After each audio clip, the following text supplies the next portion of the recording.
अचानक बदल गया। मूर्ति से दो लंबे काले और दिव्य हाथ जिनमें सोने के कंगन चमक रहे थे धीरे धीरे बाहर निकले। ब्राह्मण की आंखें फटी की फटी रह गईं। ओडिशा के एक छोटे से गांव में दसिया बोरी नाम का एक परम भक्त रहता था। दसिया बहुत ही निर्धन और नीची जाति से था, जिस वजह से उस समय के कड़े नियमों के कारण उसे पुरी के मंदिर में प्रवेश करने की अनुमति नहीं थी। लेकिन दसिया का मन हमेशा जगन्नाथ की भक्ति में रंगा रहता। वो रोज गांव से ही दूर दिखने वाले मंदिर के नीला चक्र और उस पर लहराते पतिता पावना ध्वज को देखकर ही प्रणाम कर लेता। उसका विश्वास था कि अगर वो मंदिर के ध्वज को देख रहा है तो उसके प्रभु भी उसे देख रहे हैं। एक दिन गांव का एक विद्वान ब्राह्मण पुरी के मंदिर जा रहा था। दसिया ने सोचा कि ये सही मौका है अपने प्रभु को कुछ भेंट भेजने का।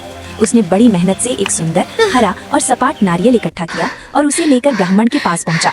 दसिया ने नम्र होकर कहा, पंडित जी, कृपया मेरा ये नारियल प्रभु जगन्नाथ को अर्पित कर देना, लेकिन मेरी एक शर्त है, अगर मेरे प्रभु स्वयं अपने दोनों हाथ बढ़ाकर ये नारियल स्वीकार करें तभी उन्हें देना, वरना इसे वापस ले आना।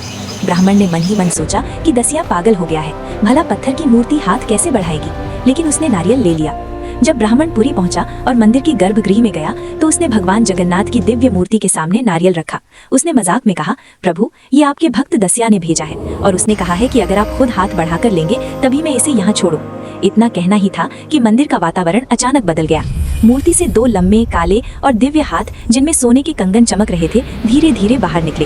ब्राह्मण की आंखें फटी की फटी रह गईं जब उन हाथों ने बड़े प्रेम से ब्राह्मण के हाथ से नारियल ले लिया और वापस मूर्ति में विलीन हो गए। ब्राह्मण वहां मंदिर के फर्श पर गिर गया और रोने लगा।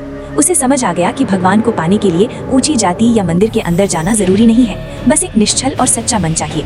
जब वो वापस गाँव आया और दसिया को ये बताया तो दसिया खुशी से झूम उठा। उसने दिखा दिया कि भगवान कभी भी अपने भक्त से दूर नहीं होते। आज भी पुरी में दसिया बोरी की भक्ति की मिसाल दी जाती है, जो हमें सिखाती है कि प्रभु सिर्फ प्रेम के भूखे हैं। जय जगन्नाथ।